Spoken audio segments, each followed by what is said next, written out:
Welcome to ಸುಧಾಸ್ kitchen. ಇವತ್ತು ನಾನು chicken biryani ಮಾಡ್ತಾ ಇದ್ದೀನಿ. ಇದನ್ನು ಬ್ಯಾಚುಲರ್ಸ್ ಕೂಡ ಈಸಿಯಾಗಿ ಮಾಡಬಹುದು. ಚಿಕನ್ ಬಿರಿಯಾನಿ ಮಾಡೋಕ್ಕೆ ಬೇಕಾಗುವ ಸಾಮಗ್ರಿಗಳು: 3 ಉಳ್ಳಾಗಡ್ಡಿನ ತೆಳ್ಳಗೆ ಉದ್ದಕ್ಕಾಗಿ ಹೆಚ್ಕೊಂಡಿದ್ದೀನಿ.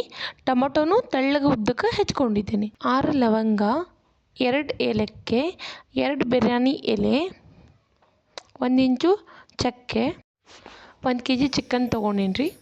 1 ಬೌಲ್ ಎಣ್ಣೆ, ಗರಂ ಮಸಾಲ, ಶುಂಠಿ ಬೆಳ್ಳುಳ್ಳಿ ಪೇಸ್ಟ್, ಹಸಿಮೆಣಸಿನ್ಕಾಯಿ ಪೇಸ್ಟ್, ರುಚಿಗೆ ತಕ್ಕಷ್ಟು ಉಪ್ಪು, 1 ಬೌಲ್ ಮೊಸರು, 2 ಉಳ್ಳಾಗಡ್ಡಿ, 2 ಟೊಮೆಟೊ ಹುರಿದು ಪೇಸ್ಟ್ ಮಾಡ್ಕೊಂಡಿದ್ದೀನಿ. 1 ಮಿಕ್ಸಿಂಗ್ ಬೌಲಿಗೆ ಚಿಕನ್ ಹಾಕ್ತಾಯಿದ್ದೀನಿ. 1 ಮಿಕ್ಸಿಂಗ್ ಬೌಲಿಗೆ ಚಿಕನ್ ಹಾಕಿ ಮೊಸರು, ರುಚಿಗೆ ತಕ್ಕಷ್ಟು ಉಪ್ಪು, ಅರಿಶಿನ ಹಾಕಿ ಮಿಕ್ಸ್ ಮಾಡ್ಕೊತೀನಿ. ಈಗ ಗ್ಯಾಸ್ ಹಚ್ಚಿ ಕುಕ್ಕರ್ ಇಡ್ತೇನೆ ರೀ. ಕುಕ್ಕರ್ ಕಾದ್ಮ್ಯಾಗ 1 ಬೌಲ್ ಒಳ್ಳೆಣ್ಣೆ ಹಾಕಾಕತ್ತೀನಿ ರೀ. ಈಗ ಎಣ್ಣೆ ಕಾದೈತ್ರಿ.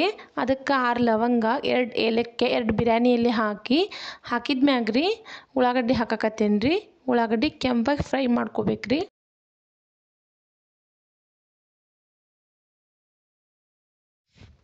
ಶುಂಠಿ ಬೆಳ್ಳುಳ್ಳಿ ಪೇಸ್ಟ್, ಹಸಿಮೆಣಸಿನ್ಕಾಯಿ ಪೇಸ್ಟ್, ಉಳ್ಳಾಗಡ್ಡಿ ಟೊಮೊಟೊ ಪೇಸ್ಟ್ ಹಾಕಿದ್ಮ್ಯಾಗ ಚಿಕನ್ ಹಾಕಾಕತ್ತೀನಿ ರೀ. ಚಿಕನ್ ಹಾಕಿದ್ಮೇಲೆ ಚಲೋತ್ತಾಗಿ ಮಿಕ್ಸ್ ಮಾಡ್ಕೊಳಕತ್ತೀನಿ ರೀ. ಮಿಕ್ಸ್ ಮಾಡ್ಕೊಂಡಾದ್ಮೇಲೆ 5 ನಿಮಿಷ ಮುಚ್ಚಿ ಬಿಡ್ತೀನಿ ರೀ.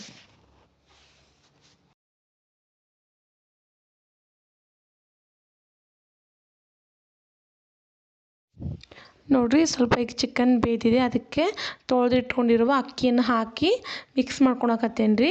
ಮಿಕ್ಸ್ ಆದಮೇಲೆ 2 ಚಮಚ ಗರಂ ಮಸಾಲೆ ಹಾಕ್ತಾಯಿದ್ದೀನಿ ರೀ.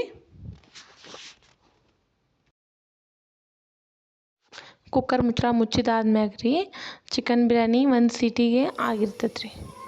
ನೋಡಿರಿ, ಬರ್ರಿ ಆ ಥರ ನೋಡಿರಿ. ಈಗ ಈ ಥರ ಚಿಕನ್ ಬಿರಿಯಾನಿ ರೆಡಿಯಾಗಿದೆ. ನೀವು ಒಂದ್ಸರಿ ಮನ್ಯಾಗ ಟ್ರೈ ಮಾಡಿ ನೋಡಿರಿ, ನಿಮಗೂ ಇಷ್ಟ ಆಗುತ್ತೆ. Thank you.